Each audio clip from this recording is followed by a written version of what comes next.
He's like a butterfly flapping his wings deep down into the forest, man. It's gonna cause a tree fall like 5,000 miles away, man. There ain't nobody seeing nobody.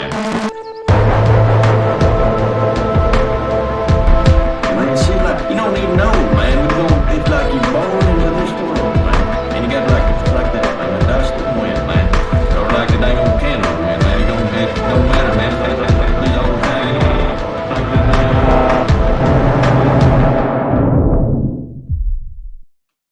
All right, Arch, welcome to the Jay Burden Show. How you doing, man?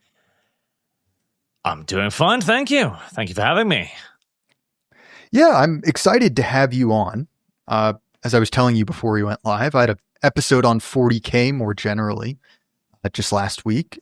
Did quite well.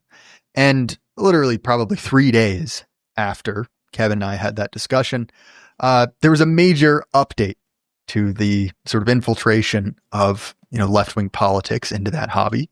So if you could, Arch, I guess I should be a good podcaster and ask you to describe what you do first, but then after that, if you want, what happened, right? What's the big deal? What's everyone talking about?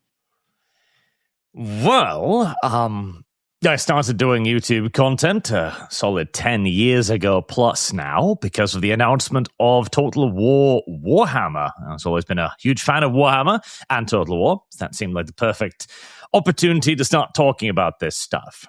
But I very soon became aware of the political side of things because this was, the 2014s, 15s, etc., when most of us began to become aware of the political shift that was starting within entertainment at large.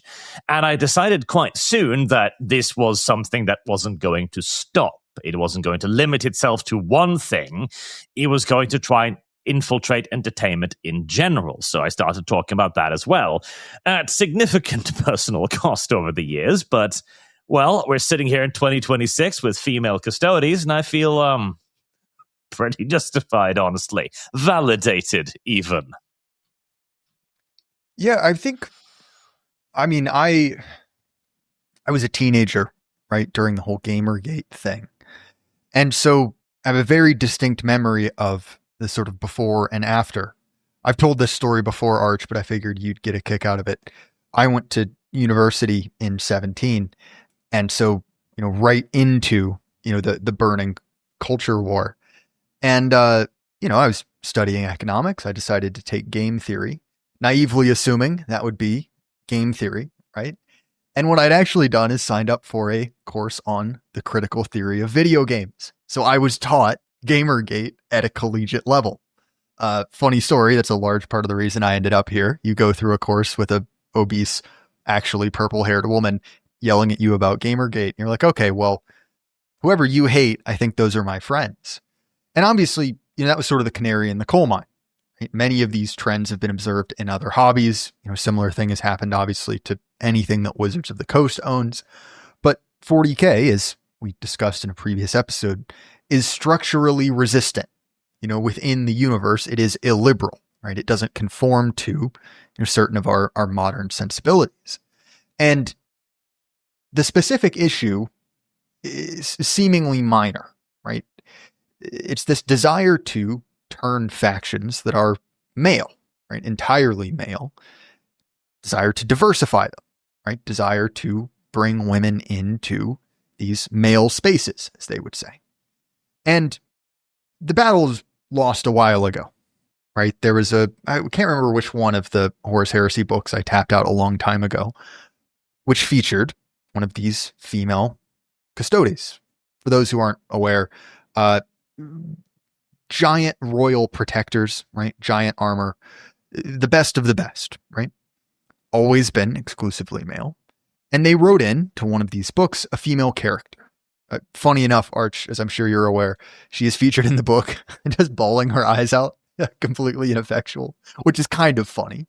But the big update is now they have little plastic guys, right? They have taken it down to that level, the thing that matters, so to speak.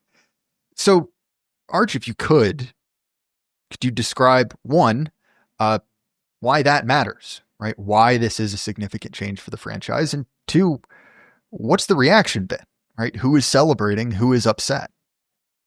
Well, There's quite a few layers to this. So this is very obviously so a political move into Games Workshop, because the company that owns Warhammer 40,000, that is Games Workshop, they have wanted to become a woke company for quite some time now.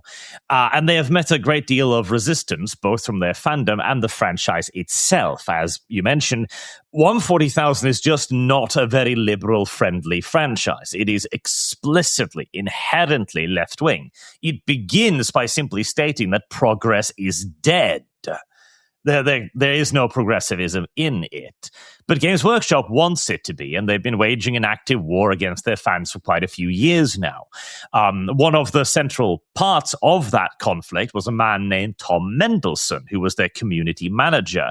He was revealed a few months ago to have celebrated the assassination of Charlie Kirk. I broke that story, and nobody else talked about it in the Warhammer community of the commentators.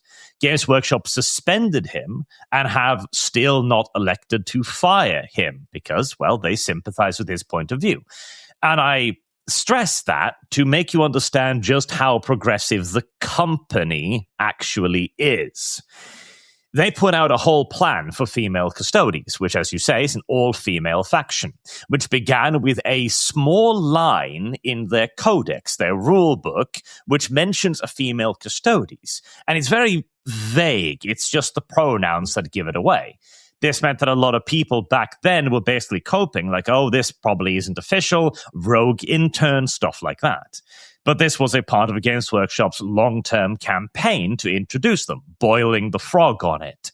They later introduced a female Custodes in an animated short, and now, like a year or so later, they introduced models, which is essentially the standard of canonization. When something has a model, it is properly, officially a part of the Warhammer 40k universe. So that's why that was a big deal, because now there's no more excuses. Nobody can trick themselves into thinking that this isn't happening anymore. It is the most blatant declaration of war, in essence. Yeah, and I think that it's really what we're seeing is a small product for a very specific type of person. The kind of person who is both interested in painting up, large armies of fictional soldiers, and also in a dark, illiberal future, right? Because there are, a great number of war games, 40k being the biggest, of course, but that was a product for a specific type of person, produced by a specific type of person. It came out of a very unique culture, right? The English culture of the 70s and 80s. And that unique flavor is what made it popular. But it's the exact same mechanism you see in anything else, which is, on one hand, the tactical invocation of the wider audience. It's sort of up for debate if they actually believe this or not, because it has yet to materialize. But this idea that if we, jam in representation, we will unlock this kind of secret, untapped audience for XYZ product.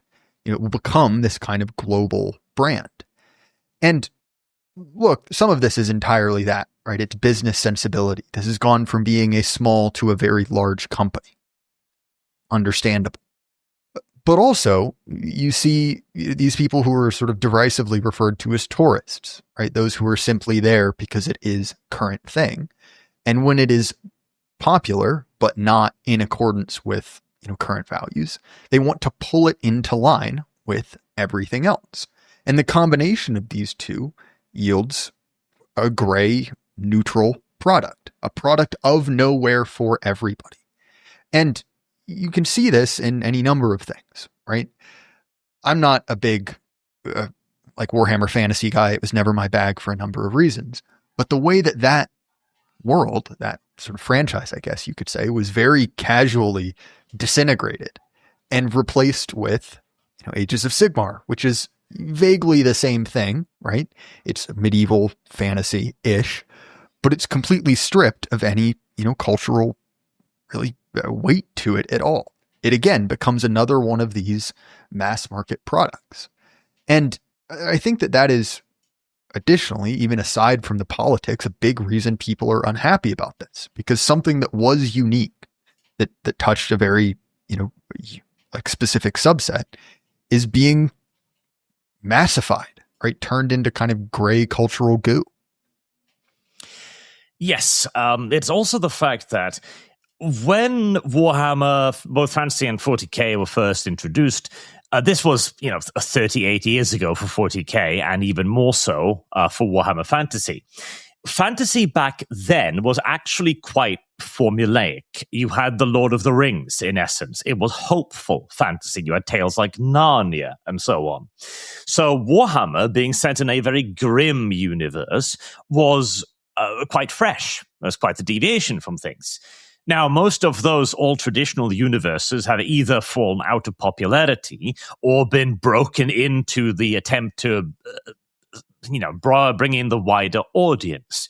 This meant that 40k and Warhammer had a great window there, particularly during the COVID season, where a lot of people discovered it. And a lot of people were kind of like, oh my God, it's a war game, grim, dark, brutal, something for boys and men in an age where that was becoming vanishingly rare. Like even Star Wars was entering the full swing of the Disney era back then. And so it appealed to a lot of people, and it grew very, very rapidly to the point where it is now pushing on the gates of mainstreamedness, and it's about to break through. Like, I firmly believe that 40k will probably become the next Star Wars, the next cultural phenomenon in entertainment. But that has also drawn in the vultures, in this case Amazon, and also Games Workshop's desire to appeal to the wider audience. Partially for economic reasons, as you mentioned, though. The problem with it is we've seen this happen. We've seen Star Trek try it, Star Wars try it, countless other entities. The wider audience doesn't exist. There exists the casual audience, but the casual audience can never be appealed to for long. They will simply go towards whatever is currently popular, and they will stay with it for however long it is popular. And then, once they have managed to reduce it to the grey, boring, turgid slop that appeals to everyone, they will move on, because it appeals to no one. And this is one step in that process, by taking what was an exclusively male faction that was exclusively designed to appeal exclusively to males, and turning it into a diverse faction. And, well, damn the law in the process. Well, and I think that the reaction has been very telling. All of the usual suspects are out, crowing about the Fem-Custodes models. And what's interesting is that they're casting everything as a cultural victory, right? We beat you, you can leave, right? The idea is it's effectively an invasion, right? We found your thing, we pulled it apart, we ruined it, now you should leave. And, yes. The idea that this is some sort of tolerant force, right? The idea that this is some sort of, battle for inclusion. I mean, that's a tactical assumption, right? They're stepping into that because it gives them, some sort of advantage. It's not real. They don't actually think that. That's just a cope, right? It's utter nonsense, and we've known it for a while. 100%. So, Arch, this is what we call in the interview industry a softball question. Why can't you just, go somewhere else to some other, grimdark, I guess you could say intellectual property, like I don't know, a Trench Crusade, for example, right? Another war game with grimdark aesthetics that's set in, I don't know, maybe an alternative history past, right? World War I inspired with strong Christian imagery. Surely that is a bastion of, even if not right-wing politics, at the very least apolitical war gaming. So what say you to the Trench Crusade question? I denounce it firmly. Trench Crusade's developers themselves have already come out and stated quite publicly that they do not consider themselves to be a Christian game. They believe the Christians to be just as bad as the demons, and that there is no objectively good side in a war between God and hell. So I consider them to be legitimately, actually insane people. And for those wondering, right, this is more inside baseball stuff. There was a brief exodus, right, of people who saw 40K going in this direction and said, you know what, this might not be for me anymore. A Trench Crusade, which was initially just art. I can't remember the guy's name, Mike something. Like very talented Mike Francina, who is a very talented artist. I'm not going to take that away from him. And there was a game to go along with it. This sort of, you can imagine a sort of like Eldritch World War I theme. That's sort of what it was. And so many people thought that this is my new place, my new replacement for this hobby. And what they found is that the invasion was done before they ever showed up, right? The same sort of, political activists had found their way there. And again, right, it's another way in which these kind of traditional nerd hobbies have been completely and totally subverted, right, by these sort of like political actors. So at the same time, right, obviously there's the direct politics, but there have been other people who aren't necessarily politically minded per se, who are leaving 40K, who are no longer interested. How would you describe those people, right? What are the other objections that aren't necessarily directly political people have towards Game Workshop or this hobby? So this is where the problem of politics and law comes in. So all law must, in essence, be viewed as a form of rhetorical argumentation. You are setting up a universe, and when you're setting up that universe, you can invent anything you want, anything whatsoever. You can have magical space toads, flying starships, powered by the tears of children, if you so desire. It doesn't have to make sense.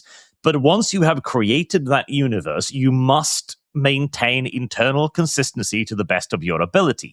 Otherwise, the argument loses its credibility. You're no longer making sense. You're making shit up.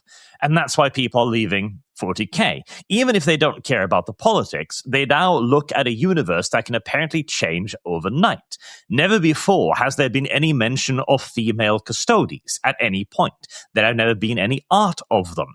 In fact, the faction has been specifically and explicitly described as all male on multiple occasions previously.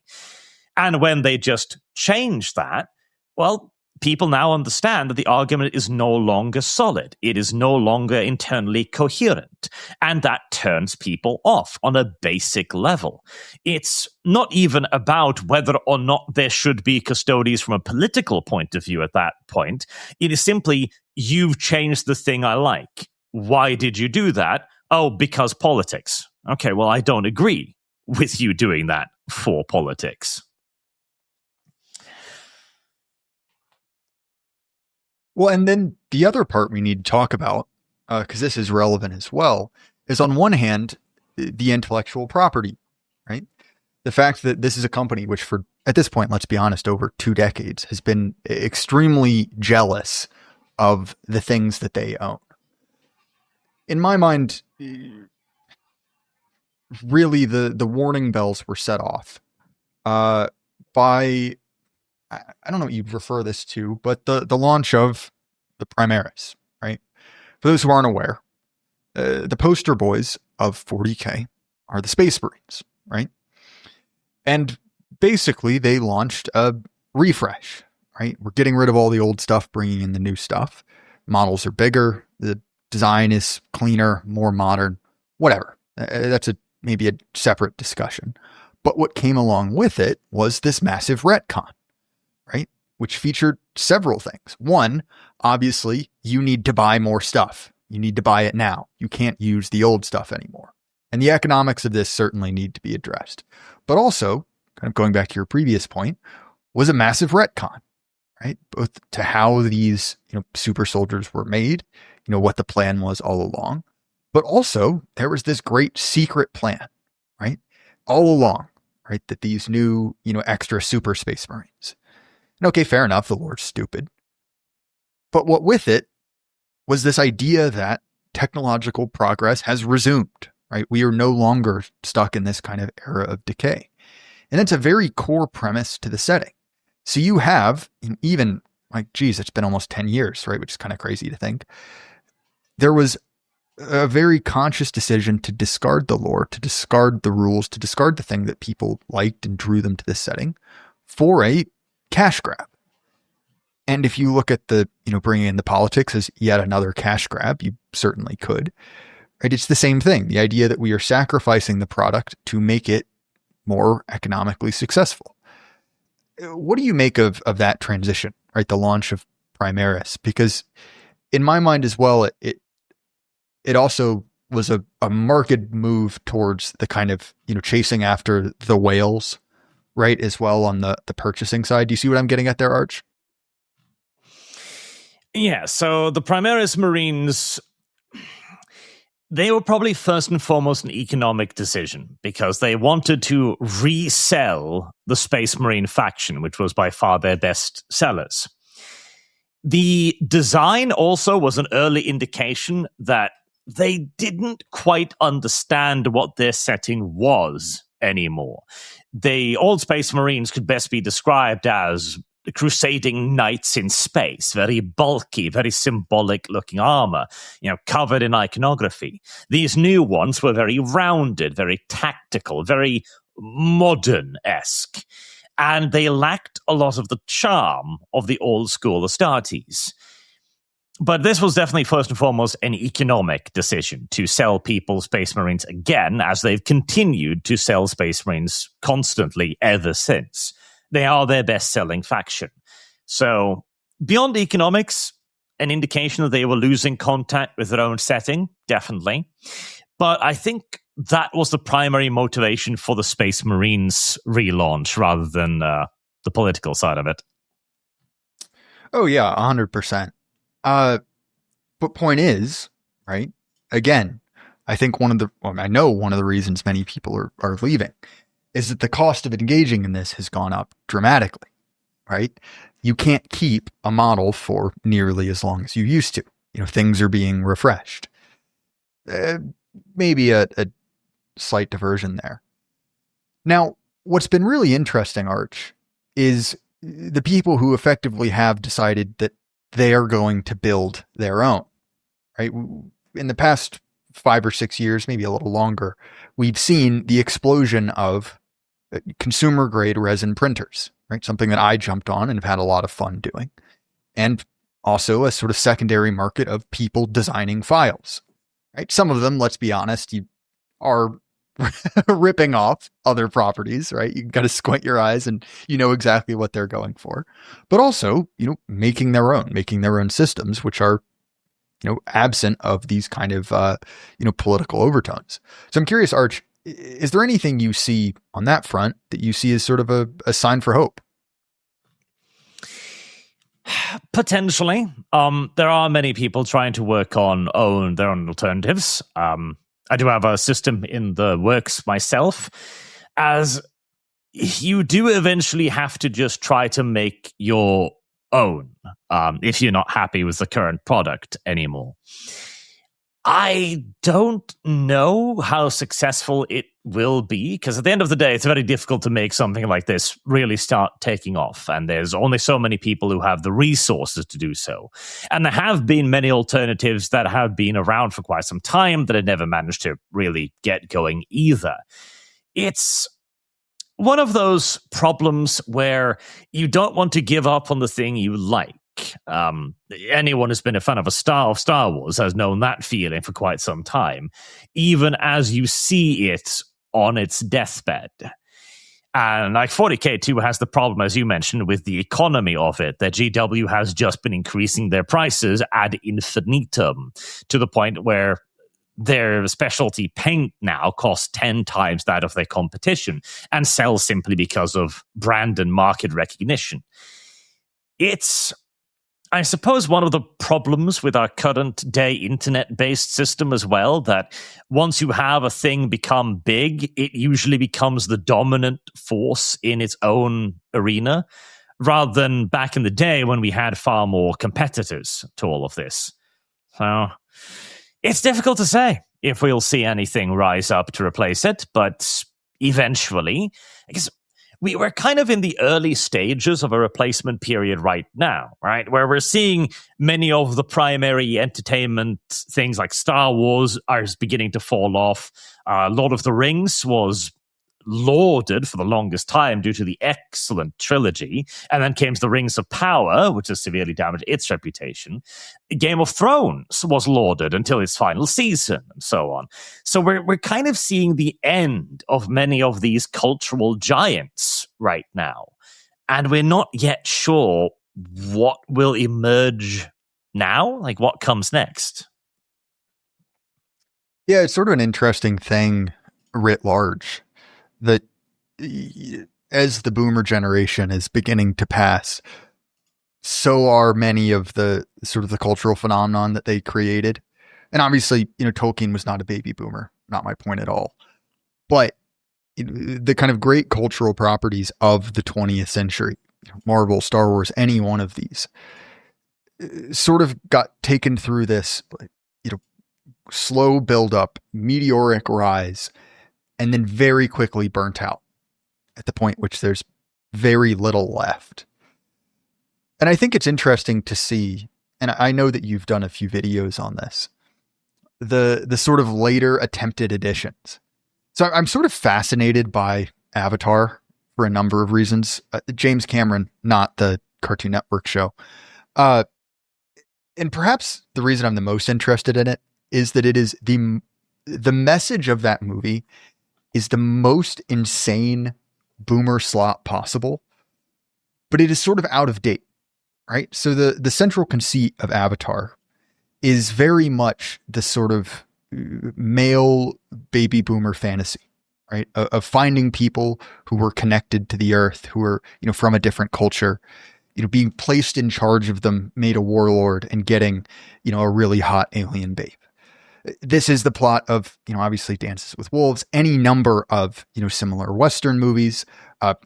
Honestly, the Last Samurai is very similar as well, right? There's this whole genre of film, but Avatar is that same story, just remade much past its sell-by date. And obviously the politics of Avatar are completely and totally insane on multiple different levels, but it is sort of this interesting instance of both being the property that never was, right? The movie that sold 1 billion tickets, but no one actually talks about or remembers particularly. But you see that same trend. You see that same narrative, that same, thing once the sort of roots that underpin it have begun to rot, And I think that you're entirely right to talk about this era of replacement, because so many of these, large legacy properties that have taken up so much of everyone's time and kind of psychic energy are running out, are petering out, and sort of converging into kind of gray Ubisoft slop. It's an interesting thing, that. It is, because as you say too, the story of Avatar is basically the story of John Carter, warlord of Mars, which was published in 1913. Like, this is an over 100 years old story. And we can go back further beyond that. You got to bear in mind that things like Troy were basically their versions of isekais, going to strange and distant lands, or Hercules, right? And finding strange alien babes in these areas too. Like, this is a tale as old as time. And Avatar is fascinating again because Arch, you Norwegians just made a culture out of that. Right? Going to strange lands and finding strange women. But sorry. Like, it's a romantic pursuit that is very easily recognizable. But Avatar doesn't manage to deliver it, because the problem is that the Na'vi aren't the good guys. The Na'vis are obviously the slaves of this parasitic fungus entity that is obviously evil.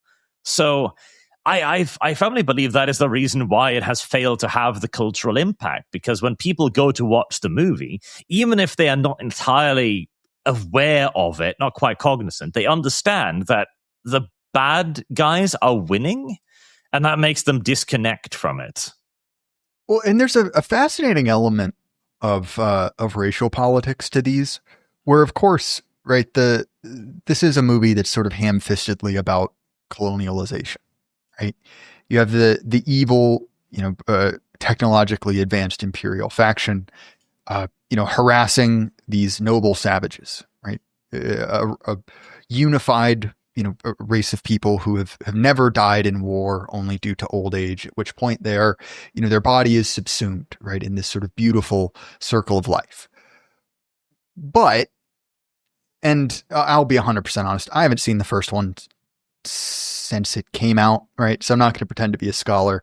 Actually, now that I think about it, I have seen all of these movies when they came out and never, again since. But point is, there's this really interesting dynamic that comes up in the third one, where there's sort of this debate raging about purity, right? The genetic purity of the Na'vi. Because of course you have, Jake, I always want to say it Jake Sully, because that's how they say it in the films, but Jake Sully, he has a man's soul transported into a Na'vi body, right? He is, which is again, the idea of having a soul and a body disconnected is sort of an interesting one, or a spirit in kind of current politics, right? If we look at gender or something else. But nonetheless, you have this debate between him and his wife, and, they're constantly arguing back and forth about, the need to keep their planet pure. And a large part of the conflict of the second movie is that there is a kid who, through BS earth magic, it's not particularly important, has gained the ability to breathe the toxic air. And of course, everyone's all worried because, oh no, now the invaders can live here, right? If they discover his secret. And so it's quite funny because, again, this is a deeply progressive movie intentionally. But the unintentional message, of course, is we can't allow the invaders here because once they get a foothold, they'll take over. And so that's this bizarre kind of, mixed up, racial politics, if you will, where, it could very easily be recast as, something that, a certain mid-century German would have made. But if you see what I'm getting at there, they almost can't keep their own, logic straight. Well, that's very much so a James Cameron problem, because James Cameron, he has a feeling of what he wants to get across, but he doesn't quite understand the implications of what he's trying to create. Like even the third movie was basically him realizing that, oh God, I have made the humans look way too good. I'm going to need to just up the bad on every level to try and make you not sympathize with them. And again, he keeps overseeing these obvious things, like the entire idea of Ewa, the goddess. We have now had it basically confirmed in the third movie that, she is a fungus. She lives within people. She uses their memories as a way to prey upon their psyche. Oh, you want to see your loved ones again? Well, you're going to have to worship me then, because I can do that. And even that, I've seen progressives as well describe this as an afterlife. And no, this is an alien entity showing you a snapshot of the person the last time they connected to Ewa as a form of emotional blackmail, in essence. I mean, in any other franchise, this would be a monstrous, nightmarish entity. Yet, because it's presented as realistic in a way, you have progressives flocking to it. It's kind of become this form of, how do I put it, like a secular god to them, where they worship realism almost. It's a strange thing. I think that's the only part where I've seen it actually have any cultural impact is amongst the progressive class, and it is usually by using very religious language combined with this worship of the rational. Yeah, and there's so look, this is not a good film. You should not watch it, listener. It's by and large a total waste of time. If you've seen the second movie, watch it again. That's the third one. But there's sort of this fascinating instance at the very end where the arch villain, whose name I cannot remember, another human soul transported into a blue body, which, by the way, Arch, as one of the only other people to see this movie, as far as I remember, their explanation as to why he is back is a single line, which basically just says he was resurrected. Am I misremembering that, or is there some greater explanation for why this dead character is back now? Quaritch. He was basically brought Yes. back by James Cameron, straight up, because Okay, yes. he became one of the most popular characters in the first movie. And this is also because the actor is excellent. Like, he's a fantastic actor. He's the only compelling character in the entire film. Yes, and that's why James Cameron brought him back, because it was like, okay, well, I can't not. And that's also kind of, one of the things that have damaged the overall story, because Avatar really only had one movie in it. And every movie since the first one has basically just been a retelling of the first movie in slightly different circumstances, to the point where now it's almost as much of a tale between Quaritch and Jake Sully as anything else, because again, James Cameron doesn't quite know what he's doing with this. But no, he was just brought back, and it's like, oh yeah, we decided to back up your mind in a Na'vi body because fuck it, why not? And that's basically the reasoning for most things. Yes, that is the entire reasoning. Like, even Quaritch himself just kind of shrugs, like, okay, well, fine, I guess. One of the other relevant parts about this, and I maybe too much personal detail, Arch, but me going to see the Avatar films is part of a noble tradition known as mall beers. There is a theater in the mall, there is a bar in the mall, and so you combine the two and you get smashed and go see a movie, right? It's not high art, I'll grant you, but it's something to do. And so I'm going to see this with the kind of guys who are interested in that. Right? Most of them aren't necessarily, interested in cultural analysis per se. They're normal guys, right?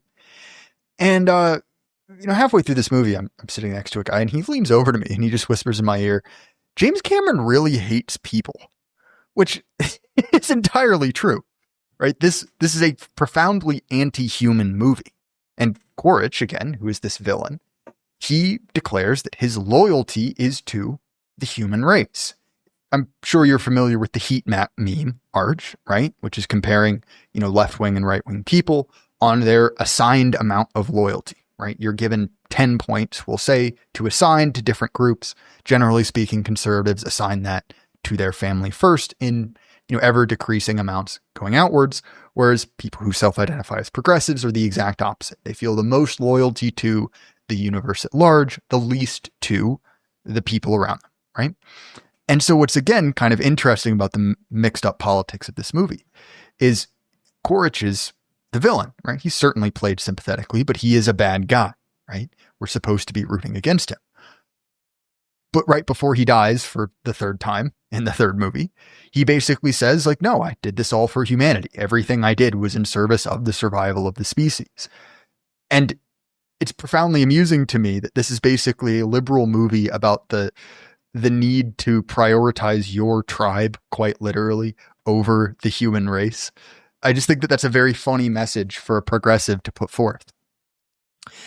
Yeah, well, because again, it's because of their own worship. Like, the progressives are as deeply religious as any other group. It's just that their god is named something else. Their god is the rational god. And for them, therefore, Awa, an avatar, is rational good. The planet of Pandora is beautiful. It's clean. And everybody's happy there. Nobody has a 9-to-5 job. And their god is a real god. And therefore, they're good. Now, again, if we start to actually analyze what's going on there, you can very clearly see that the Na'vi are not good. And that Awa is not good either. But it's... I really need to look into this more when it comes to the reaction to it from a progressive point of view, because I do think there's definitely just a natural outgroup preference there, which allows them to overlook the other logical inconsistencies, right? We don't like humans, therefore we automatically root for the opposition. But there is a lot of contradictions, because it does absolutely boil down to, well, I am on this side of the fence now, so I will do anything I can to protect this side of the fence over yours at any cost. And the way they'll probably square this is by simply just bioterror bombing Earth with Awa spores, and then we'll all become monkeys living the Stone Age instead. You're entirely right. I'm sort of fascinated, Arch, by these poorly produced pieces of political progressive propaganda. That alliteration was not intentional, but we'll go with it. Another one is the second Dune film, which got panned by a lot of our guys. And I understand why. But in a way, I actually thought that having, Chani be this kind of, scowling character, doubting, Paul's ability to sort of, unite the stars in this kind of global jihad or this, galactic jihad. I thought that it was actually an oddly poignant thing, right? Where effectively, this image of, this woman looking over her shoulder, scowling because he didn't pick me. He wanted to go, change the entire, destiny of the human race. I thought that was an oddly poignant message. And the movie, of course, is trying to tell you that, she's right, that he really should stay at home, that, this destiny isn't real, that he's given into toxic masculinity. But they're almost unable to present that message in a compelling way and end up sort of communicating the exact opposite. So these, not particularly good progressive science fiction movies are kind of a fascination of mine, if you see what I'm getting at. Yes, and a lot of this has to do with the inability to understand it as well. There's a fascinating picture from one of the Dune premieres, I think, that shows the entire cast. I'll put in the little private chat here so you can see it.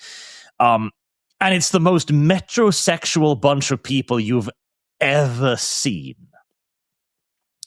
And when you understand that, when you understand this is a cast made by very metrosexual people, by very metrosexual producers and developers, written in a very modern fashion, they obviously can't understand the destiny of Paul Atreides. They can't understand this is a man who will conquer the galaxy through force, who will eventually be haunted by the force he was forced to unleash, in largely the defense of himself and his family as well.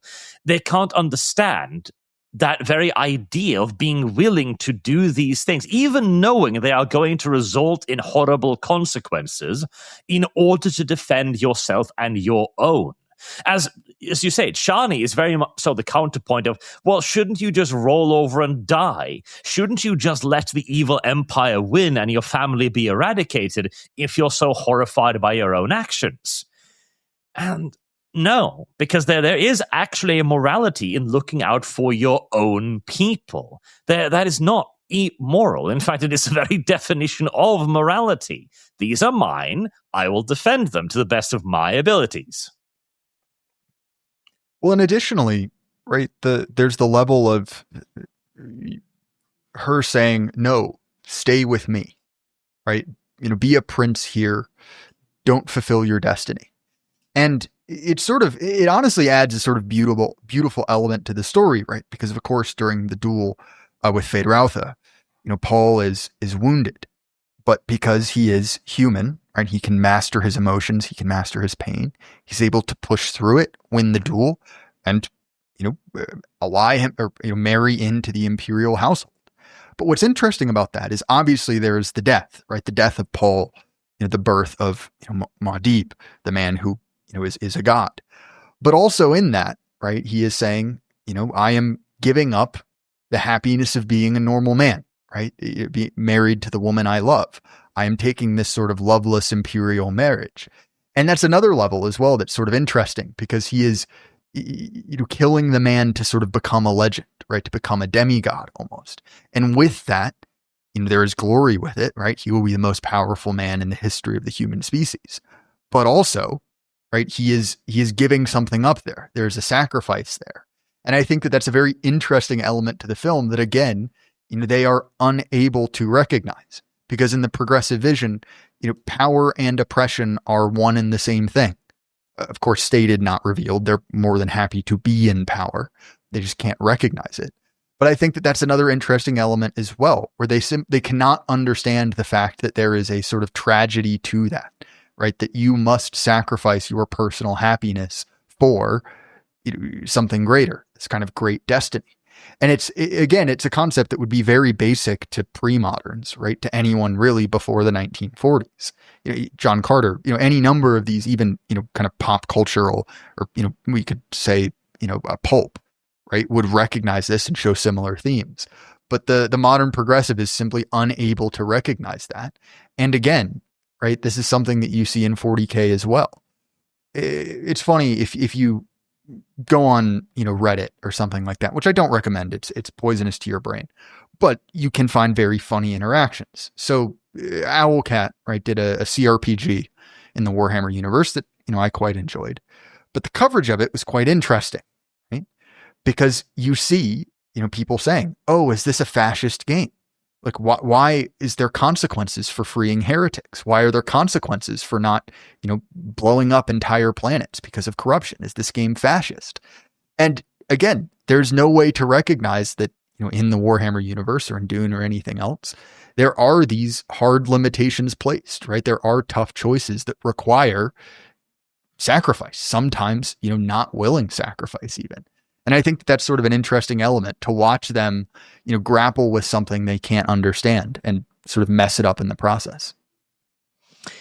Yes, and this, of course, also then comes also back to the end goal of progressivism is to reduce Western society, is to get rid of the fundamental pillars that uphold it. And one of those is absolutely the idea of self-sacrifice, that there are going to be things that are greater than yourself, and you should, to be a moral being, take actions to preserve those things, even at a personal cost.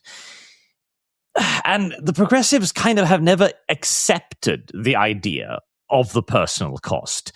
They are fundamentally a very selfish political movement that pretends to not be. It's one of the interesting things that whenever you see any progressivist group argue for something, it is always going to be in their own favor in some way.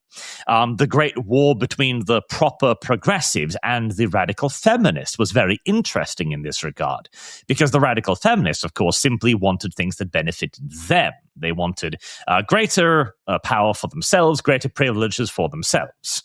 And that, of course, ran into a big conflict with the progressives, who didn't want more powers for feminists, for women. They wanted to define what a woman was. They wanted a man to be able to be a woman because that would grant them more power. And the radical feminists didn't have any good arguments against it other than to continue to be radical feminists. And that didn't work, because the only reason why that worked was because they were arguing against men, who have also been, through Western society, programmed into being like, no, you got to take care of the women. They're a little bit brain damaged. We all know, but you got to agree with them, even when they say crazy shit. And that, of course, didn't work on the progressives. So they have an interesting thing where they don't seem to understand negative consequences. Like, they live in this weird kind of world of duality, where at the one time they are always the victim. It's always terrible. They're always undergoing great hardships, but they seem to never actually be able to expect those hardships to occur. Oh, 100%. It's very much this kind of performative theater where, the rebels are always the good guys, but ultimately, the Nazis have to do their part and lose. Like, honestly, it's sort of why Star Wars is sort of fascinating, because it's the archetypal version of this story.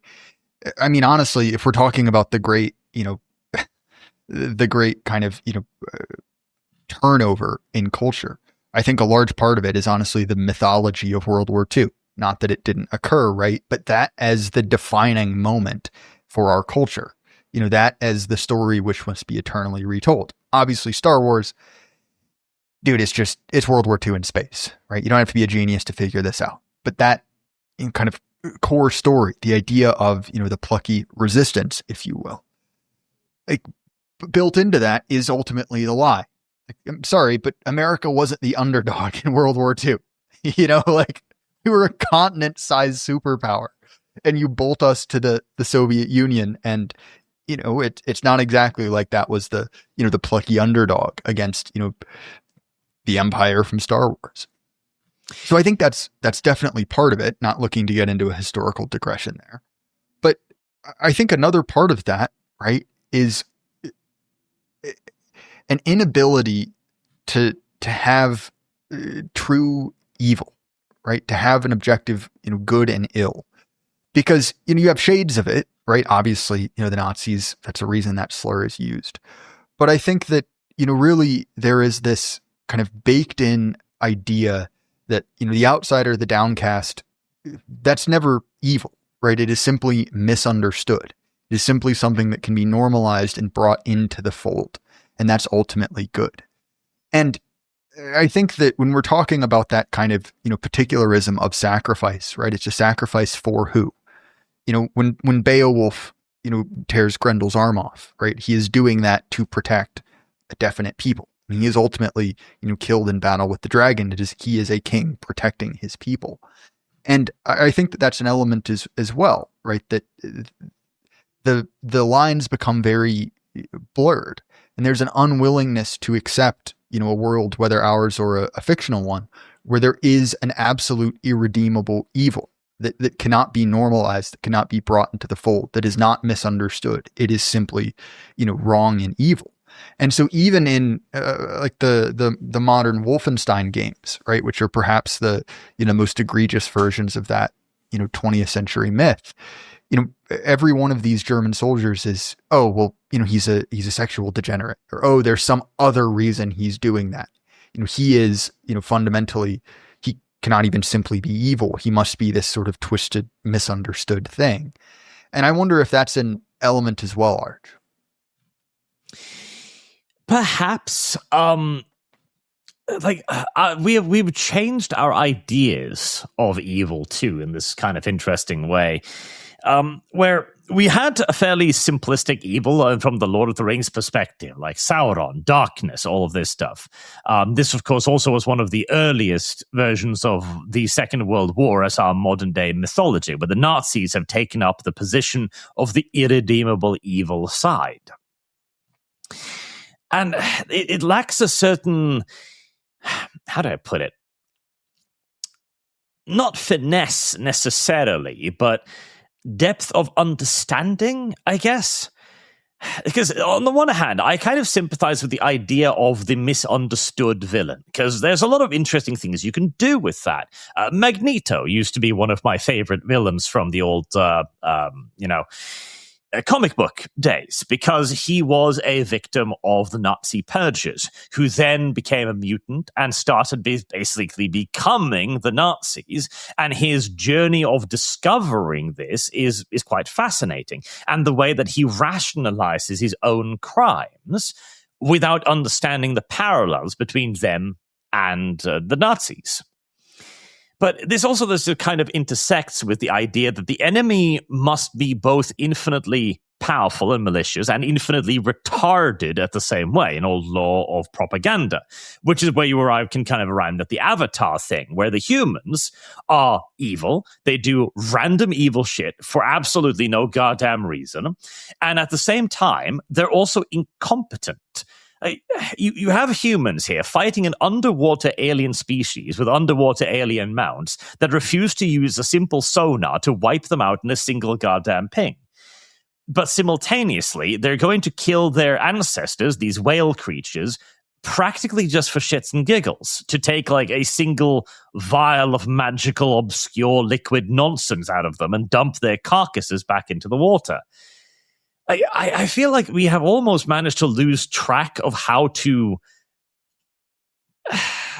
conceptualize of an antagonist in many ways, like beyond just the purely evil or the progressive version of evil. That's something I need to think about more. Yeah, it's sort of an interesting question, right? There's a great article, and I can't remember exactly what it's called, by Dave Green, the distributist, about Harry Potter, right? Because it's basically asking the question of like, well, what happens to House Slytherin afterwards, right? What do you do when this, evil faction has been bested? And, he's talking about kind of like, what does the progressive do with a vanquished evil, right? Now, we can look to, the history of the American South or, continental Europe and say, well, they will simply socially engineer them out of existence, right? They will attempt to sort of reform them in a very kind of Quaker way. But that's sort of an interesting question, again, because part of that, that kind of founding myth, right, in the same way that like Romulus and Remus or the Trojan War would have been for previous empires for us is World War II. And so, in the kind of retellings of this, it's like, well, you blow up the Death Star and then it just goes away, right? It's just done. It's crumbled. And, even in the sequels, you can see that they're not entirely sure what that looks like, where it's, 50 years on and, well, the rebellion's now the resistance, and I guess they're kind of in charge, but also, is it the First Order? I can't remember what they rebranded it to. The point is, they're still stormtroopers, right? There's no way to conceptualize what winning looks like. And I think a big part of that is that idea around power, which is the idea that, power is fundamentally illegitimate, that if you were in charge, there's something wrong with you and you ought to be resisted. And so that question of, well, what does a victory look like? What does beating the big bad? It's sort of a gray area, right? One where there's nothing defined. Yes. There's also just the reductivist part of it, because one of the keys of progressivism is that it doesn't want to be happy. It wants problems. Problem brings power to it. It doesn't want to find a solution, because if it finds a solution, it can no longer use grievance politics against everybody else. It's fundamentally anti-Western society. And this can manifest itself in many ways. Like a favorite quote of mine is the idea of George R.R. Martin, quote, "But Tolkien doesn't ask the question, what was Aragorn's tax policy?" And the reason why that is so amusing to me is because, on the one hand, I actually like the idea of a fantasy setting where you delve into that. Okay, what does Gondor look like after defeating Mordor? What happens to the orc? And well, the answer is probably just simple genocide. But it's also one of those ultimately reductivist takes where I actually don't give a shit about what Aragorn's tax policy is. I give a shit that he is the king that was chosen. He is the king that was promised. He returned and he beat the big bad, and the story is over. That's where Star Wars should have ended. Now, the Imperium was destroyed. There you go. You're done. You're finished. To then have them transition into the Resistance whilst being the masters of the galaxy, to the point where you have to have the best scrolling intro text in the history of cinema going, somehow Palpatine returned. You don't have a plot anymore at that point. And I don't know if it's a lack of imagination to not understand where you could possibly go with this, or simply an inability to understand that sometimes you have to have a goal in mind. And I don't think the progressives do. I don't think the progressives have an idea of the ideal society. And I don't think they're working towards it. They just have these loose promises, these thoughts in their minds, which, amusingly, they were a part of tearing down. I mean, you can look at the acceptance rate of things like gay marriage or transgender people today, and they've all nosedived after progressivism became more popular. Literally, the progressive victory would have been to shut up in the 90s and just let everything proceed as it was. Well, Arch, I'll have you know that for many of our progressives, your society with roughly the demographics of Mogadishu, I believe that is the ideal society. Obviously, I'm not going to ask you to weigh in on if that is some sort of heaven on earth. But yeah, you're entirely right. I mean, I think another part of this, to be brutally honest, is that, for many of these cultural figures, you have this huge talent gap where you have these baby boomers, right, who have held on to their positions of power as actor, directors. James Cameron is a great example. And the people underneath them did not come up under the same circumstances. They were not forced to compete in any sort of meritocracy whatsoever. And they were pushed well ahead of their skill sets. And so if you look at, millennial and, Gen X directors, writers and all, they're diversity hires.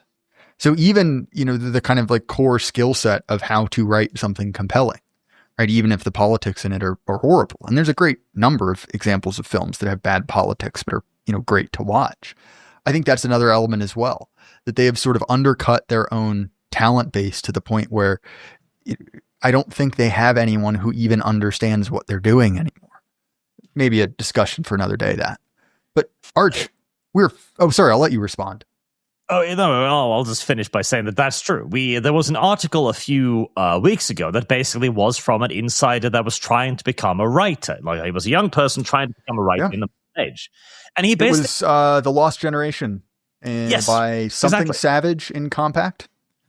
Yeah, where he simply lined out that no, they weren't looking for good writers. That was irrelevant. That was a tertiary concern at best. They were looking for diverse writers. And when they needed one or two good writers, they had an entire stable of 50, 60-year-old people with proven track records that they would rely on instead. And so we lost an entire generation, multiple generations of storytellers who never got a chance because they were born wrong.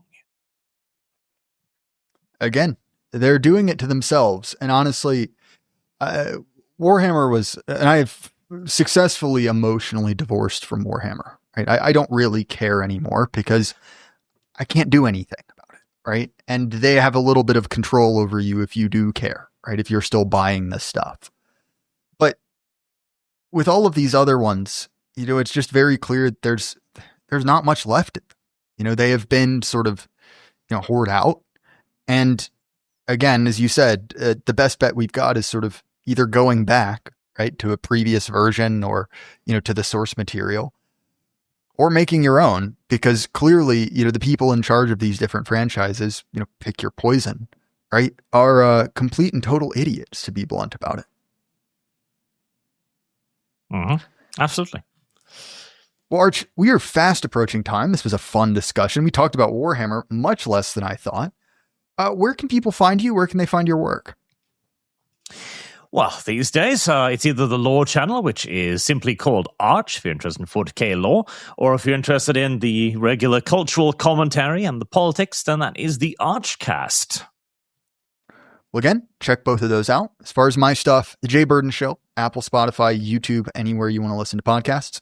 This is what I do. It's my job. And if you want to support me, you can do so just a couple bucks a month on Patreon, Substack, or Gumroad. You get the episodes early and ad-free. I know the ads are irritating, but you know what? I got a mortgage to pay, guys. I'm sorry. And if you pay for it, it's like 20 cents an episode. Not a bad deal. So you can support me there. Again, Arch, it was a ton of fun, man. Absolutely. Happy to be here. And everyone home, keep your head up. The light can't last forever. Good night.